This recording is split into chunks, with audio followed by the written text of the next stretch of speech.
In 1999, a group of teenage boys were hanging out at a park. However, this was no ordinary meetup.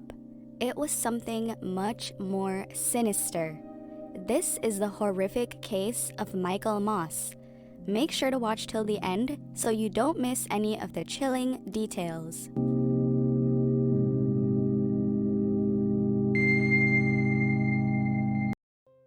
Michael Moss was born and raised in Thornton, a village located in England.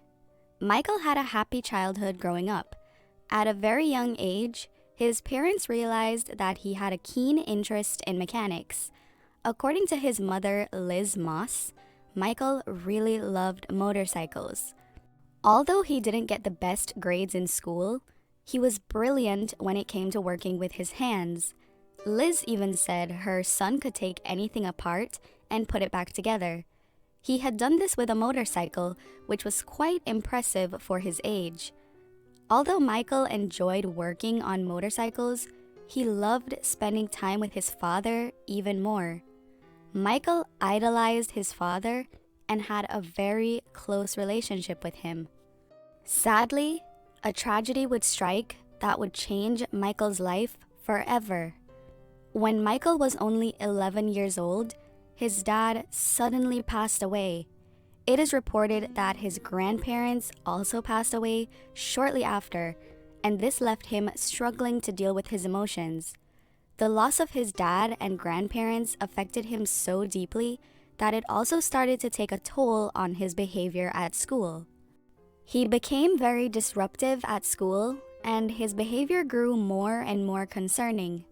Eventually, Michael's behavioral problems got him kicked out of school. From there, he started attending a pupil referral unit, or PRU for short. A PRU is a type of school specifically set up to provide education for children who are unable to attend a mainstream school. A student could be referred to a PRU for a variety of reasons. In Michael's case, it was because he had been expelled from his old school. However, Michael didn't stay there for long. Soon after, he left the PRU and moved into the Sterricks Lane Children's Home in the English town of Litherland. It is reported that Michael was moved to a children's home in order to give his mother a break. We're not sure exactly what this means, but it's possible that Michael could have been acting out at home and it became difficult for his mom Liz to handle him on her own. During his time at the children's home, he made several new friends.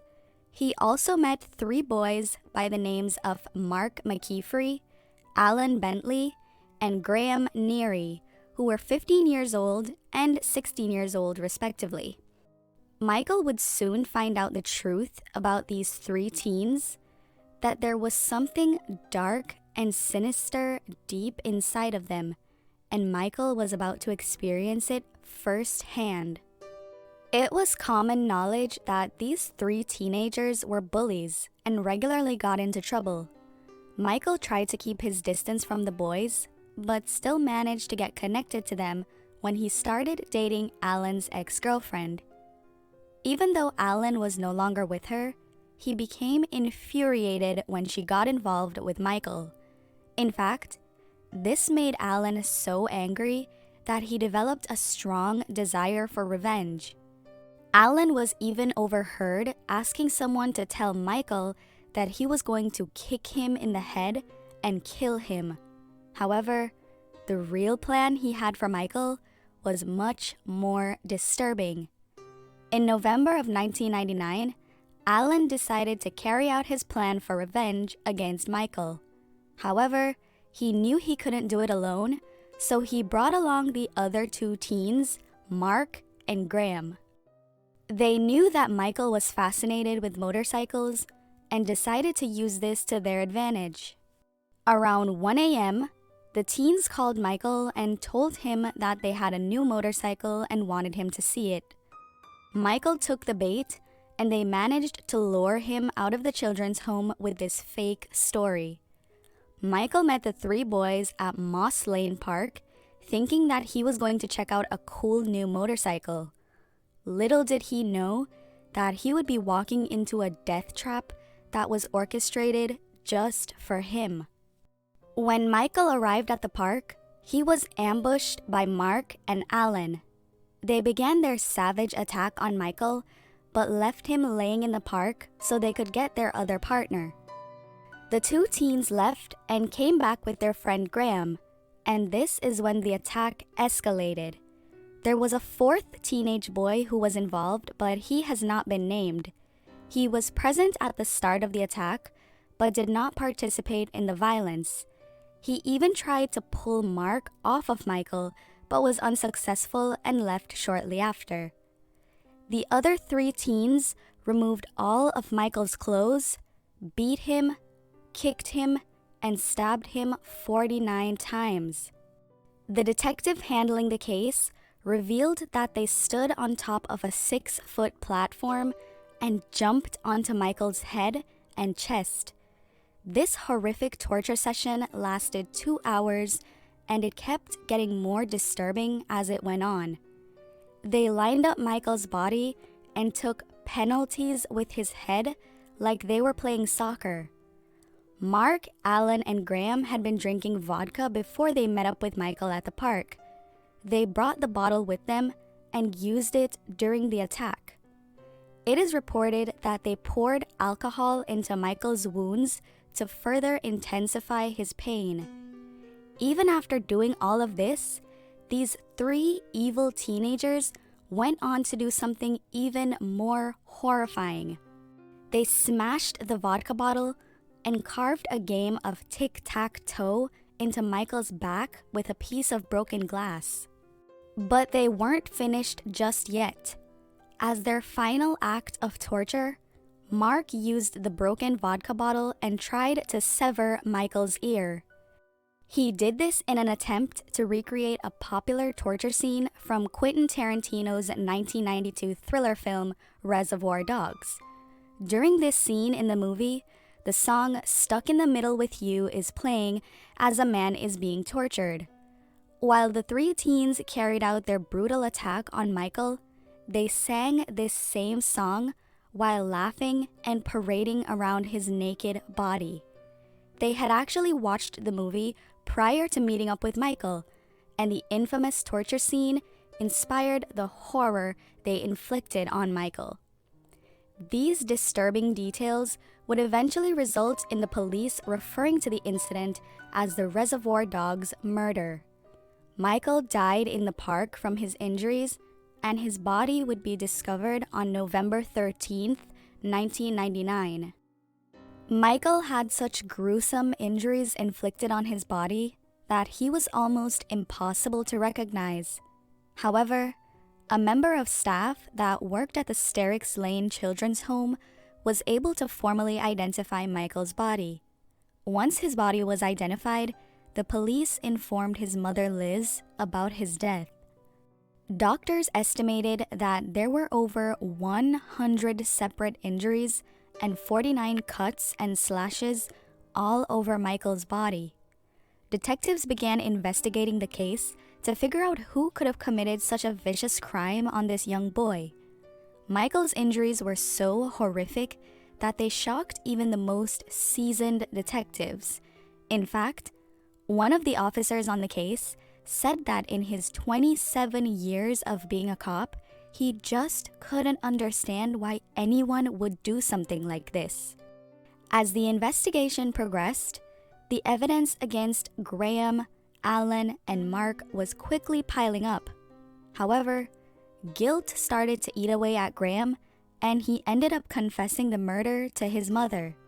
When he confessed, he also told his mom that Alan and Mark were involved, and all three of them committed the crime together. With enough evidence to charge the three boys with murder, police then broke the news to Michael's grieving mom. Couldn't believe they were only 15 years of age. So I was just distraught over it, why would they do that to my son? Michael's mom, Liz, was in absolute shock when she found out the identities of her son's killers. She couldn't believe that her son's life was not just senselessly taken by boys his own age, but by kids she thought were his friends. One of the scariest parts of this story is that this wasn't the first time these teenagers had done something like this. After Michael's murder, the director of education at the Sefton Education Authority revealed that Alan and Mark were expelled from their high school for a violent attack on a boy which caused him serious injury. However, this is what the high school had to say. Children get expelled for things like that, and no one thinks it will ever lead to something like this. We had no indication that anything like this could possibly happen. The murder trial was long and emotional. In fact, 5 members of the jury openly cried as the final verdict was delivered. After several hours of deliberation, the jury came to a unanimous verdict on Alan and Mark, while they reached a 10-2 majority verdict on Graham. On July 26, 2000, Mark McKeefery, Alan Bentley, and Graham Neary were found guilty of Michael Moss's murder. When the verdicts were announced, Alan and Mark showed no emotion, which isn't surprising. They both received life sentences with a minimum of 10 years, while Graham had to serve a minimum of 9. The unnamed 4th teen who didn't stay for the whole attack was also punished. He was sentenced to a 2-year supervision order after serving 7.5 months in custody. Michael's mom, Liz, said she was relieved it was all over and thought the boys got the sentences they deserved. Although Liz fought extremely hard to keep her son's killers in jail, it was of no use. All 3 teens were later released after completing the minimum year requirement on their sentences. Some people were outraged by this and thought that they should not be allowed back into society. Michael was only 15 years old when these boys viciously attacked him and senselessly killed him. Here is the heartbreaking statement his mother made after the sentences were handed down. Their parents still have their sons. My son is dead. They can see them get married. All we have is a grave. The last 3 days have been a terrible strain. I cannot believe how 3 of Michael's so-called friends could do that to him. I feel they are evil and psychotic, and I still have nightmares about it. I will never come to terms with it, but I will have to learn to live with it. We now want to be left in peace to get on with our lives.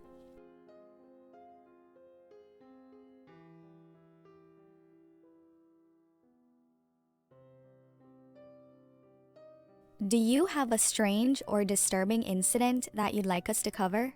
Send us an email at veryweirdish@gmail.com and let us know what you think about the case of Michael Moss in the comments below. If you made it to the end of this video, thank you. We appreciate you sticking through that story because we know it was difficult to hear. If you're interested in more content like this, make sure to like and subscribe to our channel. We cover all things weird, mysterious, dark, and disturbing every week. And remember, the world is a scary place where the monsters are walking among us. So stay safe out there, and we'll see you in the next one.